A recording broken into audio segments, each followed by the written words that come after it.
So welcome, I'm Rob Sharman. I'm from Edmonton, Alberta, which is the province next to us. We have a whole bunch of different programs, and I'll just really quickly go over those, but mostly I'm just here to talk about our urgent response team as one of our primary community paramedic programs. I tend not to call it community paramedics because, even though it says it on our truck, because we have nurse practitioners and we have social workers and we have mental health therapists and we have psychologists and nurses and everybody hide within the team, all reporting under us. So it's just a little bit more diverse, and I think that's one of the advantages of that we're a provincial health system. So we're very similar to in size to BC, a little bit less population, but certainly most of the population is clustered in the two cities between Edmonton and Calgary. As I mentioned, I'm in the Edmonton zone. Overall, we have about 4 million people. AHS employs about 108,000 people across the province. In our zone, we have about 1.3 million people.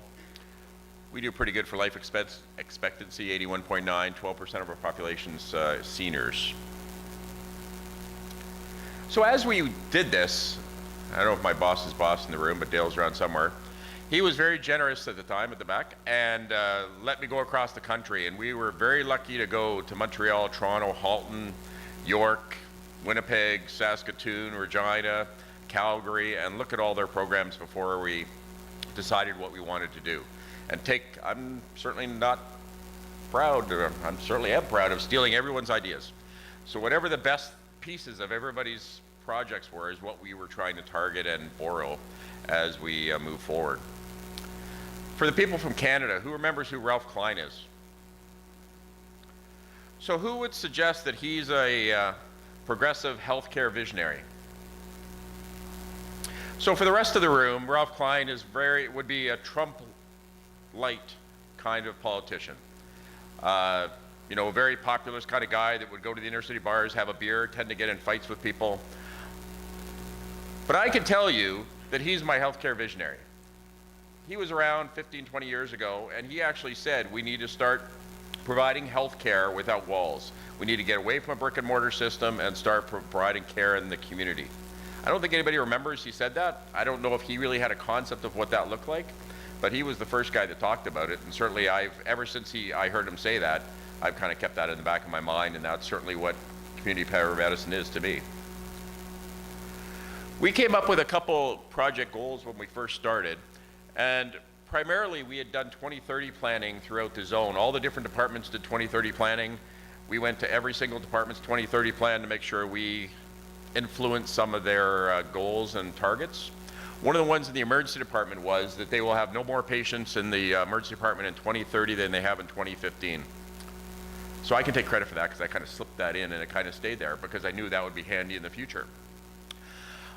We also want to make sure that we were impacting EMS, so we're certainly looking at where the high volumes of EMS calls are and how we can influence those. We just had all things line up where we had a surplus that we would typically lose. We had a 2030 plan that had a piece in it that we could meet, and we made the pitch back to the greater health zone to say, let us keep the money that otherwise would be lost, and we will help target some of the other departments' professional goals or departments' goals, which was primarily that decreasing clients in the emergency department. So that's how we kind of kicked off. We didn't have new money, we had our own money, but we didn't spend it, and typically in our system we would have lost it had we not had a plan to move forward and have some of those ideas planted in some other departments, long-term planning. So we also use triple aim, which is really now quadruple aim nowadays, which again, just like BC mentioned, we use the improved clinician experience model as the fourth tier of our quadruple aim. I love this because that's how we measure everything. Do we decrease costs? Do we have better outcomes? And what is the patient experience? So it makes it very easy to measure all of our different projects and plans within this model. And certainly now we're trying to decide how we actually bring in the clinician experience. We didn't ask our staff up till now. We've asked physicians and other people what they think. But it's probably now time to go back and actually ask our own people a little bit more what they think. We actually have lots of different programs, like I mentioned, so I'm going to talk about the urgent response team, but everything is in partnership with other departments. Again, the one advantage we're a health region or a provincial health authority, so we partnered with our partners. We have the ED of the Addictions Mental Health, along with Dale as our ED for EMS, and the ED of Continuing Care as our steering committee. And then all projects drop down from them. Those other departments also step in and provide services and staff to help run these programs. We just happen to manage and administer them all. So we have a CREMS unit, which is Crisis Response EMS, that has mental health therapists and paramedics, much like much cities have police and mental health therapists. We have that, but we also have EMS with mental health therapists, and they can defer 75% of mental health calls that would typically go to the emergency department to within their own system. We could also direct admit to the Addictions Recovery Center within the city if we need to. We have a city center PRU, which really works, and also an inner city assessment piece, which really diverts. They co-respond, but they can send everybody to primary care clinics instead of the hospital, where ambulances legislatively can't do that in our province. They have to go to the hospital or cancel. That inner city PRU, paramedic response unit, can defer patients back to the primary care and prevent transports. We have a process in place for mental health transfers within the zone. We have a provincial CHAPS program, which is any paramedic in the province puts in a referral when they go to someone's house and sees they're hoarding, or they have a fall risk, or they need something. They put in that referral. We look after it and refer it back to the appropriate departments and make sure that those things are being looked after. On the should be continuing care side, we have a palliative response, which is super successful. If anybody's interested in that, that's the most rewarding thing I think I've ever done in EMS as far as the feedback from family. Initially, we just did it within the zone, and now it's province-wide, where any ambulance can provide support to a home care nurse, and we've dropped palliative transports from 90% going to the hospital to about 18% going to the hospital. Once the hospital gets them, they tend to admit them. We want to make sure they don't get to admit them. The best way to do that is not take them there in the first place. And the feedback we've gotten from that program is absolutely, overwhelming. And then the final one is the urgent response team, which I'm going to talk about now. So again, we have a bit of an advantage. We have our senior VP, the second most powerful person for AHS, as our executive sponsor. That certainly comes in handy, because every middle manager, every manager director, when you first go and ask them for DI services, lab services, anything else, they will say no. First time, second time, third time, fourth time you ask. I always, Dale, don't hear this, I drop Deb's name every once in a while, and that seems to take away any restriction. Anybody who's ever said no to me has always said yes to me when I pushed back and asked for a briefing note to go to the senior vice president. And they've always kind of capitulated to what we see the vision to be. We have a steering committee with all the executive directors. They guide the process. And then the really brilliant one is we have working groups with each department. We help identify some of their weaknesses, not just related to these projects, but overall how they can function a little bit better. And we actually help them through a project management process to reach some of those goals, because them reaching those goals will help us be successful in some of the ones that we're doing as well. So currently we're staffing around 18 hours a day. Each team is a little bit different. The mental health crisis team's on 18 hours a day. The community paramedics are on about 14 hours a day. And then it's a modified model on the weekends. We've got around 20 paramedics. We have nurse practitioners. We have RN, social workers, some psychologists, and we'll probably be adding some nurses to that mix pretty quick.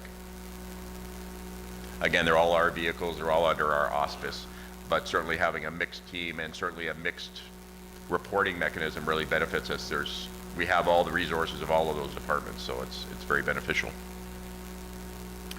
So what we were shooting for was to provide advanced clinical assessment, diagnostic testing, and treatment outside the emergency department.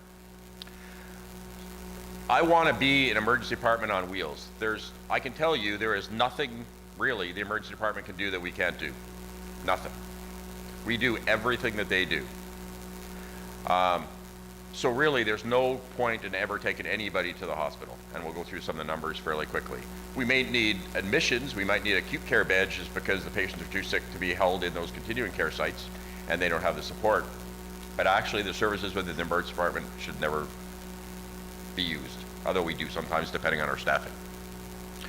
Right now we're in, I think, actually about 69 continuing care sites. In Edmonton we have a hierarchy of them, as in most of the province. We have home living, which tends to be lodges, and they'll have an attendant level of care.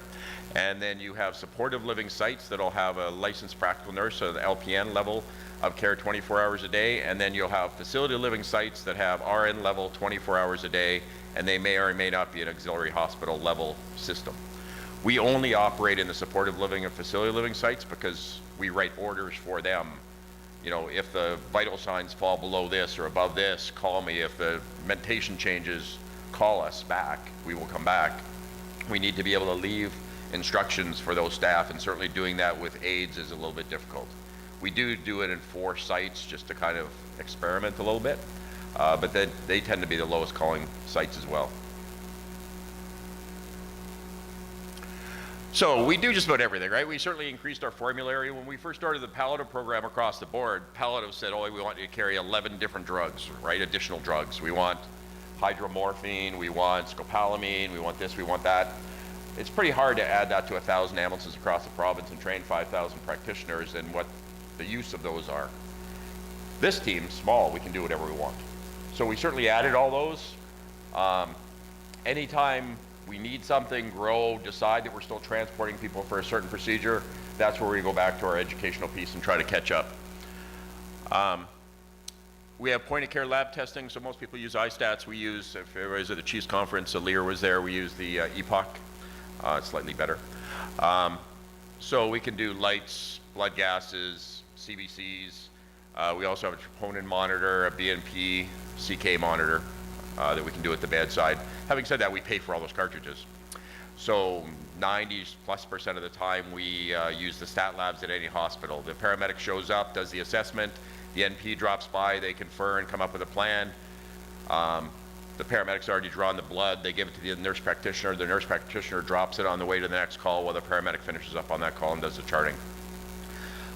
So most of the time we just use that at any hospital, and we have it within 10 minutes. It comes up on the provincial health record within 10 minutes, from any stat lab drop. Diagnostic imaging, we have some urgent care centers and some hospitals that we're the same priority as the emergency department. We typically would phone them and say, I'm bringing somebody over for an x-ray. They'll hold the room for us. We don't wait at all for an x-ray. It's immediately done. We diagnose it, and then we make a disposition from there. The point is that all of our paramedics are advanced care paramedics. All of our nurse practitioners function at a physician level.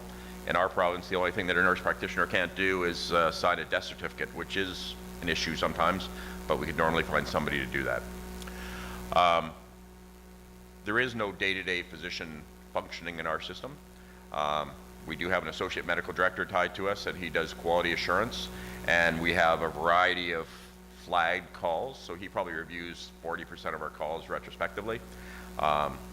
GI in the elderly, our IV antibiotic, because they're quite stingy on, over prescribing IV antibiotics and things. So he'll go back and give some feedback here or there, but on the day-to-day basis, we really have very little physician contact.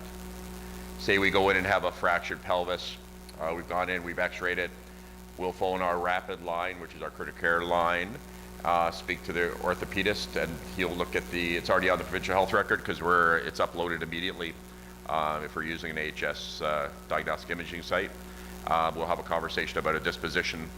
If it's surgically operable, then that's where our difficulty comes. We're trying to get a bed in the hospital. Initially, we pushed pretty hard, and we always got a bed in the hospital, but we didn't make a lot of friends with that. So now we're just looking at what is the option. That's the only time really we use emergency departments, is when somebody's waiting for an acute care bed and we have to go take them to an emerge to hold for 24 hours or whatever until they get an acute care bed. So that's a little bit frustrating. Right now we're just working with our colleagues in continuing care. They have a number of support or auxiliary level beds. They're transition beds. They tend to be transition beds out of the hospital for people. They have full nursing staff that do that within some of these facility living sites. We're trying to change their mentality that it's not just output. We may actually put some patients in there. We will be there for the medical oversight, but they'll be there for the nursing care as we're waiting to get patients into the hospital. So that'll probably happen in the next few months so that we don't have to take anyone to the emergency department. So we have a call intake process.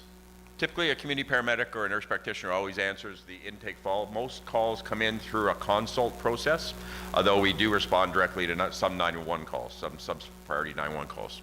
We ask a variety of questions. We won't go unless they actually have assessed the patient and given us a full set of demographics and vital signs and such. And then basically we have three choices. No, that's not for us. That patient's not sick enough. Phone the family practitioner and get an order for whatever you want. We're not there to do prescription renewals and other things. We're there for a digressing medical condition. Otherwise, sometimes they'll call and say the heart rate's 210. Well, I think you should call an ambulance for that. The difficulty is that people have gotten used to us, and yeah, the patient does not want to go no matter what you do, not want to go. So there are times when we have to respond to calls that we probably would prefer an ambulance to go to. We are in full paramedic response unit vehicles with lights, with all the equipment they have, plus all the equipment we have. So we can kind of cover the needs, but there's not many of us, so it takes us a lot longer to get somewhere.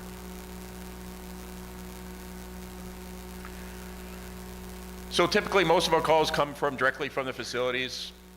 This is one quarter, 750 times or so the sites called us. 227 came directly from 911. So if it's designated from, one of the questions in the priority dispatch is, has the patient been assessed by a nurse or physician? If they say yes, it becomes a 33 card. If they go through the priority symptoms, it comes up as an alpha, a non-emergent call. If we're available, we're dispatched in place of an ambulance. An ambulance is not sent to those calls. And the final ones are EMS calling us. We don't have a process for that, but it does happen by happenstance sometimes where an ambulance will call us, we'll go by. Now we need to talk to Dale back there about this. The alpha calls, we're only, you'll see the numbers in a minute, but 93% of the time we don't transport to acute care beds when we do the consult. If it comes to the 911 system, it's about 60-40, they don't go. So the numbers are not nearly as good. That's because maybe the physician's already looked at them and said the person has to go, or they've made an appointment or something else, but the dispatchers don't ask those questions. With us going, sometimes we're just delaying the transfer to the hospital, and we've upset the physician and we've upset the site. So my hope in the future is that we go to this consult model for EMS just like we do from the sites directly. There'll be a lot more calls. If any of the ambulances go to these sites, they know that's one of our 65 sites. If it meets certain criteria, they can call us. We'll do a consult, the same as we would if one of the nurses in the sites calls us, and we'll say whether we'll come or not, and we'll release the ambulance. So far in those very small number of 13, about 85% we've been able to leave in the community. So the ones that they're calling us for, we have much more success than the ones that come through the 911 system. And there's way more of them. So we could have a bigger impact, hopefully, for EMS. So this is total client count. We see around 1,800 patients, 1,800 patients per quarter. That's between the mental health crisis unit, our CHAPS, and our urgent response team. Our urgent response team was initially set up with was meant to be with 16 staff, 8 nurse practitioners, 8 paramedics. We're currently operating with 7, 2.5 nurse practitioners and 4 or 5 medics. So that's why our numbers are low. I would like to see them 3 times that number. But unfortunately, this last year has been a few budget cuts, and it's certainly easier to cut us than it is to cut a frontline ambulance, which I totally get. But that's why we're going back, hopefully on Monday, and having some conversations with continuing care. On the mental health side, mental health gives us a bunch of mental health therapists, full-time positions. Continuing care has not done that up till now. Now it's time for them to step up and get our numbers back up to where we can see several thousand patients per quarter, or certainly 1,500, 1,800 is kind of what I originally targeted within that team per quarter. So hopefully we'll be successful, and so far the conversations seem to be going in that direction. What that model looks like, whether it's nurses, whether it's nurse practitioners, we'll see. Now, one piece of this is you do a lot of follow-ups. We're essentially saying we're taking care and control of that patient, generally speaking, for 72 hours is what our target is. So we typically try to communicate with the primary care physician when we show up. We always tell the nurse when they call us, has the physician been contacted? Yes, no. If not, please let them know that we're coming. We're not asking for permission. We don't take orders from the primary care physicians for the most part. If we're coming and doing the assessment, we're coming and do it. Oftentimes, the primary care physicians will call and say, hey, this needs to be done. Will you go and do it? And we will say no. If you'd like us to come and consult and decide if that needs to be done, and if we agree it needs to be done, we will do it. But we're not coming there under their auspice or their orders. So we do have a follow-up process that they're put in on a daily basis. That's the first thing they do in the morning, is pull up how many follow-ups are ongoing. And that's one of our difficulties, and that's why we want continuing care to participate. Anybody with cellulitis that needs 7 or 14 days of antibiotics, we don't want to do that. So right now, sometimes they go to the hospital. We would like to switch that, and if we get some nurses from continuing care, then we will do that. But right now, we don't want to go back for that period of time. We're also paying for all of those drugs and all of that equipment once we go into that. So it does beg the question sometimes when you're setting up a system like this, should EMS pay for it? In our case, it's us ordering our own supplies. It's just supplies that EMS would never buy if we weren't there. So this is kind of transport avoidance. So we're saying over the last year, you know, we had an avoidance around 900 to 1,000 people. Part of the problem, though, I think it's on the next one. So our follow-ups were getting better. Initially, we were, I think, just doing way too many follow-ups. We tended to do 2 or 3 follow-ups on everybody who needed it. Now we're kind of fading it back, and we're also using the system resources that are in place. That's the, within supportive living, they have case managers, they're nurses, they're all private long-term care facilities, but AHS actually puts a nurse case manager in every single supportive living site. Up till now, they haven't really functioned as a nurse. My question is, why can't they be a nurse? So we tell them to go back and do some of the assessments for us. There's no point in us going that if they're already in the facility. So part of that is just creating efficiency within the system and changing some of the habits that have developed within continuing care over time. Now our capacity has decreased over time because of our numbers increase. We probably only accept about 65% of referrals right now just because we can't respond to all requests for referrals. And unfortunately, then those go back to the 911 system, and ambulances get dispatched pretty much for all of them. But again, we only have so many staff. We will stack calls and say, we're not going to be there for 3 hours. Are you comfortable waiting 3 hours? They'll say yes. Cool. If there's anything changes, call us back and we'll expedite something or send you an ambulance. But we can only do what we can do with the number of staff we have currently. So we also put ICD-9 codes and CTASC on everybody. But here's some general things. Our most common calls are respiratory calls, trauma, dehydration, cellulitis, wound care, failure to thrive. Most common skills, blood draws, lab interpretation, IV. I didn't put DI up there, but it probably at the bottom of that. Wound care, IV antibiotics, palliative, goals of care. So that's our DNR process. We change an awful lot of goals of care and have those conversations with an awful lot of clients. Supportive living going into this would always transport their patients at the desk door to a hospital. Nobody died when the supportive living site. We certainly changed that, and we make sure that they don't transport anybody to a hospital to pass away. We will be there, we will support them, we will do whatever the client or family requires, but they're not going to send them to a hospital. And certainly we've had great success with that, and certainly great feedback from the families as well. So we carry casting material, we'll cast ourselves. We certainly do lots of sutures and gluing and stapling. We were transporting a lot of patients to hospital for suprapubic catheters and jujitsu tubes. So now we're just training the staff and doing those. In the past, to get home oxygen, you had to do an arterial blood gas. Most of our staff did a venous blood gas, which is really fine for most things that we do, but because the rec requires an ABG, now we train all the staff to do ABGs, and we kind of progress as we go along depending on what we need to add to their skill set.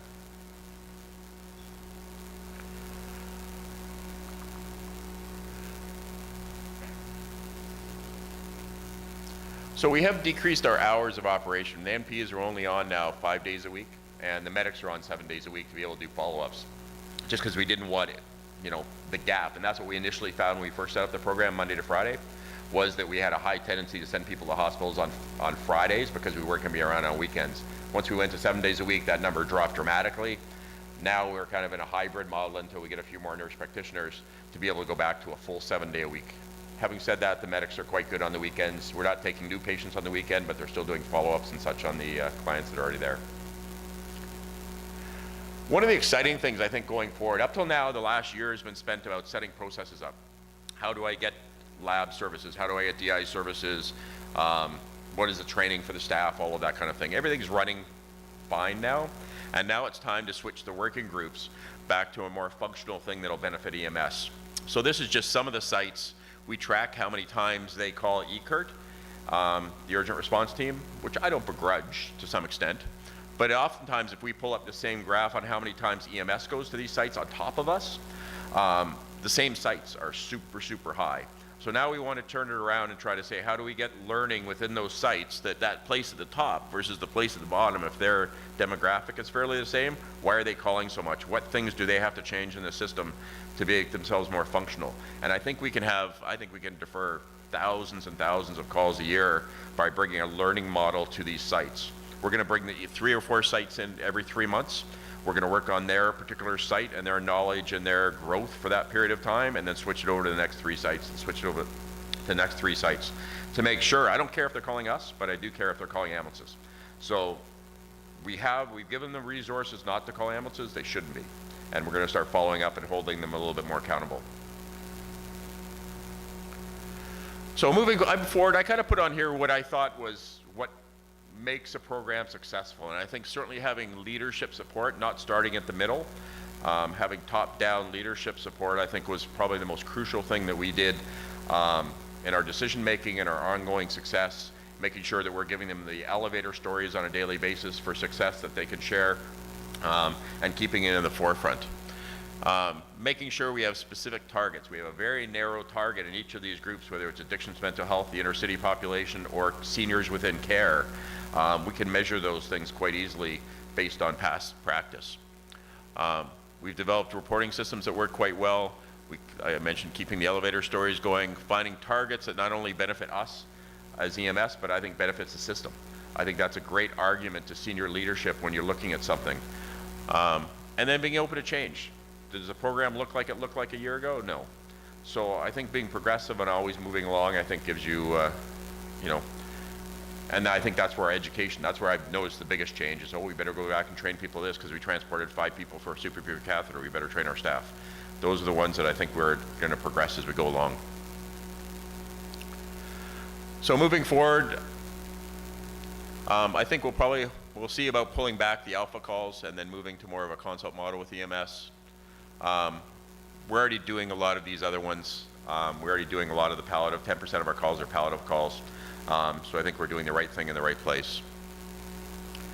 I'm certainly open for any questions. I put a pile of cards in the back. We're certainly welcome to have anybody come by and drop by and visit us if you're passing through the country or passing through the province at any time. I mean, there's lots of different programs to take a look at as well. But thank you very much.